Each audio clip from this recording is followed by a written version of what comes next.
Ducato. Caroline is one of our seniors in our program, and she's been with us since she was a freshman. She's had a lot of great accomplishments as an undergraduate student and is now getting ready to go off to law school, hopefully here sometime in the next year, so she's been great for us. So this class is actually, this was actually our research class, and I didn't teach the class. Dr. Cade taught the class, but he had a class at 10 o'clock this morning, so I'm kind of filling in for him. But this class is our undergraduate research class in which our students conducted a research proposal, and for this semester we did something new. Historically, we had just did the typical in-class presentations, but this semester we decided our students to do a poster presentation. And we did it in a reverse career fair type of concept. So our students created posters on their research proposals, and then we invited about 30 different organizations to come and engage with our students. So we had the Atlanta Braves, the Tennessee Titans, the Roanoke Braves, the Rocket City Trash Pandas, and so all these organizations got to walk around and view and discuss topics with all of our students. So we had about 15 in the class. And at the end of the little session, we actually surveyed all the organizations, and out of the 30 organizations, all 30 made a comment about Caroline's research project. They all said, hey, the girl in the pink jacket was really good. So I encourage her to wear the pink jacket today because it's such an identifying feature. So she examines a very controversial and emerging topic that is occurring now in college sports. Name, image, and likeness, NIL. I'm sure most everyone has heard about that. But she has actually examined a concept that's probably going to be the future of NIL. So I'm actually going to kind of turn it over to her. So let's give some love for Caroline. Thank you, Dr. Gilbert. So as you said, I'm Caroline Ducato. My research project, I chose to examine a possible implementation of a hard salary cap on NIL earnings in collegiate sports, and specifically how that pertains to professional sport. So my research kind of has allowed me to discuss the line between amateurism and professionalism sport and kind of what separates those two things, and how possibly a hard salary cap can help preserve that line. So kind of just a little background information of kind of why I chose this research topic and why it spoke to me. So in the beginning of NIL conversation around 2020, 2021, before it was even a thing, I come from a big sport family. We sit at the dinner table and we talk about sports, and that's what we're good at. And I remember hearing my mom say that she thinks if you want to get paid like a professional, you need to play like a professional. And at the time, it didn't really stick out to me, but now it's become kind of the whole base of my research, because NIL has become such a big thing so fast. So before I get into it, just a few things that you should know while I give the presentation, just so you can be on the same page as me. What exactly is NIL? NIL stands for name, image, likeness, and it refers to the ability for student athletes to be able to make money and compensate off of their brand and their identity through things such as sponsorships, endorsements, and social media activities. Probably everybody has seen college athlete on social media posting with a brand or a commercial of some sort. NIL is everywhere now. Another thing to know is what exactly is amateurism and how does that pertain to sport. So amateurism in sport is playing solely based for the love of the game rather than expecting financial compensation, and historically that was aimed to preserve integrity and just competitive fair balance in sport. So how have we seen NIL in college sports so far? Since it's been introduced, how has it impacted college sport? So a few things that I talk on in my literature review is player jealousy is a big one. There's some students out here, some athletes getting these huge NIL deals, and ultimately player jealousy translates into a toxic locker room environment, which translates into a toxic playing environment. Another big one that we see is the lack of importance on academic responsibilities. These student athletes are kind of forgetting that they're students before they're athletes. Usually students work really hard in the classroom so that way they're able to perform on the field, but now it's kind of something that they're not really as they're not trying as hard in the classroom as they used to, because, for example, we saw earlier in the basketball season a girl who was sat for a couple games or a game because she's a 2-point-something GPA, but she's not too worried about it because she's 2-point-something million in the bank account. So it's kind of, at what point are priorities have shifted a little bit out of the classroom more onto the social media side. And the biggest thing that I talked to in my literature review about how NILs impacted college athletics is specifically the transfer portal and what it's done to that. It's kind of basically taken away the purpose of the transfer portal to where now it is a more pro-style free agency where they can basically hop in and shop around. So if I have a good season at this school, maybe I want to go shop around and see where I can make the most money, where these athletes are telling us it's the best fit for them, but we know it might be the most money for them, which is kind of just taking away what it is to be a college athlete. And that's kind of the last of where we saw that distinguishing line between amateurism and professionalism, because professionalism, these professional athletes are employees of their brand or their team, whereas college athletes, they're just college athletes, and the point of NIL was just so they can profit off of their brand and kind of build their brand rather than become an employee, and it's kind of where we're seeing that diminishing line of amateurism and professionalism. So what exactly is a hard salary cap, and how would that help all the issues that I just listed? So a hard salary cap as it pertains to sport, and my specific topic is a set limit imposed that a team can give for player salaries, or just a set limit imposed on the money that they can give out. So what would the purpose of a hard salary cap be? How would that help? So let's say, hypothetically, well, first, why a salary cap?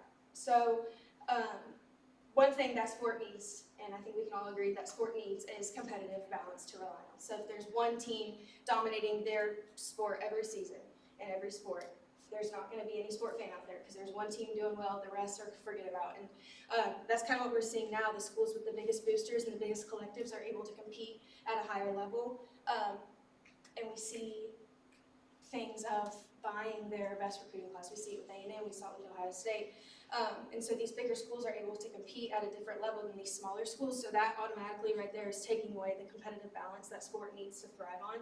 So what a hard salary cap would do would be able to impose a specific limit that each college athlete would be able to make off of their brand and identity. So let's say hypothetically each student is able to make up to $100,000 per academic eligible year. I say up to, so that way it preserves that capitalism, because your NIL might be bigger than mine, so you're able to make more off of that, but we still have the same opportunities to make up to the same amount. And I know with NIL, it kind of just, it was booming right from when it started. So you see a bunch of these endorsements and sponsorships of these athletes that are getting paid millions of dollars to do a sponsorship or a partnership with a company. So how does that look? How are they supposed to, if Nike comes to me with a big deal and they say they want to give me $1 million, how am I supposed to make that fit with the salary cap? So that's where I'd introduce something called an annuity, which is basically a certain amount of money getting released to you per year. So annually I will get that $100,000 released to me through my Nike contract with them.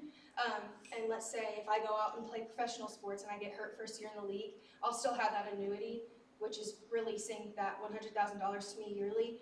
And not only does that preserve just basic integrity and fairness in sport, but also you have to think that these students receiving all these NIL deals are 18, 19, 20 years old. They have no idea what to do with these $1 million in their bank account. They don't know how NIL and taxes go hand in hand with each other. So it kind of just stops those problems before they happen. And it kind of, it is a way to cap the problems that we see now before they get out of hand, because NIL isn't going anywhere. It is such a big thing now, and it's running college athletics, so we know that it's not going anywhere, but I think that there is a way that we can kind of pull the reins back on it and make sure that it's something that we can get under control, because if there's one thing that I've learned from living in Alabama is that we love our college sports here, and I would hate to see our college sports deteriorate because of that diminishing line between amateurism and professionalism, and how NIL has an impact on that.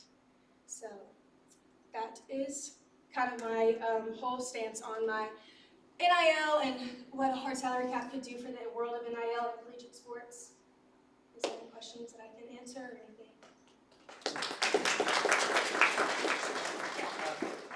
I don't know a lot about sports, but And you might have said hypothetically, I think you did in part of that, right?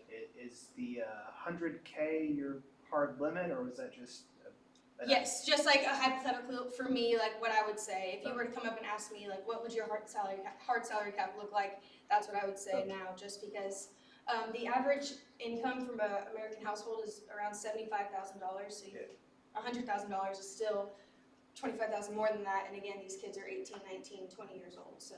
Okay. Yeah. So this mess we find ourselves in, clearly, I think we can all agree, is caused by the abject failure of the NCAA to respond rationally to the real problems. The problem of schools making so much money off of individuals' likenesses, but also the inability for boosters or anyone else to help students that are in poverty return home for Thanksgiving. Right, it was against the rules to help work. Their mother was dying and couldn't assist them to get home. That was an infraction, right? Do you think you can get the NCAA? And so it became a matter of free labor, right? That these people own, the student athletes own their image. And that seems the court case that started yesterday, I think, in Greenville, South Carolina, Virginia, and Tennessee, suing the NCAA over this, about making offers to incoming freshmen, right? You can't bargain for this. Does it seem like for your idea seems sensible? Is it going to take federal legislation to give universities exemption from the antitrust regulations? Because it does sound like this is going to have to be some grand collective bargain that the universities will be exempt from legally. Otherwise, these individual lawsuits will continue. As I said, NIL's kind of taken over all of it. We see now it's started to like go into high school sports a little bit, and it's just taken over college athletics. And as I mentioned earlier, it would have, to answer your question, yes, there would have to be legal action taken because, as I mentioned earlier, the line between amateurs and professionalism, what's the difference? Professional athletes are able to unionize, and they are employees of their team that they played for in their brand in the NFL, whereas college sports don't have the ability to unionize. Dartmouth's basketball team just voted to unionize, and I think that the New Hampshire courts have given them permission to unionize. Yes, so that's something that we're going to see a lot more of. It just continues to spiral. Yeah. I mean, I feel like we're in a whirlwind. It's an emerging concept. Yes, the idea of letting NIL, when they first agreed for NIL, they just let it go with no rules and regulations, and that kind of came to bite them and shot themselves in the foot. And so now you get people like me that get to share our ideas of how to fix it and bring it back a little bit. So I have a question, and we've talked about this because we helped develop this. But you mentioned that the bigger schools, the Texas A&M, the Ohio State, these large collectives could buy all these players. So what about the mid-majors, like the Jacksonville States? What's the future of college sports for them if we don't have some type of federal legislation? Not good. So when we have our schools with the biggest boosters and biggest collectives that are able to buy these teams, what happens? That's where we see that competitive stack where we have these 5 power schools and the rest can't really compete, which leads to, fan loyalty is gone because nobody likes to see their team lose over and over and over again. And all their favorite players are going to go play for the best schools because they get the most money. And we see a lot recently, coaches that have been in the game for forever just can't keep up with it anymore. The rules are changing quickly and the overturn is very fast. And so I think that if it's something that we can't get a hold of soon and we need to preserve that integrity and that fairness in the competition field, because obviously you're going to have some schools better than others. We've seen that even before NIL was introduced, but with NIL, that gap is becoming way bigger, and it will be detrimental to smaller schools and teams that don't have the boosters and collectives that the bigger schools do. But like, what's the current situation now? Like, this is kind of autonomous. Like any university, they are doing this independently, what they like to do, because there is no particular rules regulation. Yeah, there was no rules and regulation on it when it was first let out, and that kind of gave the opportunity for these schools and their like for A&M, for example, somehow come up with $25 million. I don't know where from, but then they're able to buy their recruiting class. It might not have done them any good, but they're still able to have that foot in front of the other and kind of get out on the players that they are seeking for before the rest of the team. But So, now the NIL is planning to do something like this? Or like this is your, like, after? I hope they plan to do something like this. Maybe I could start it, but yes. All right, well, we are out of time for this one, so let's thank our speakers.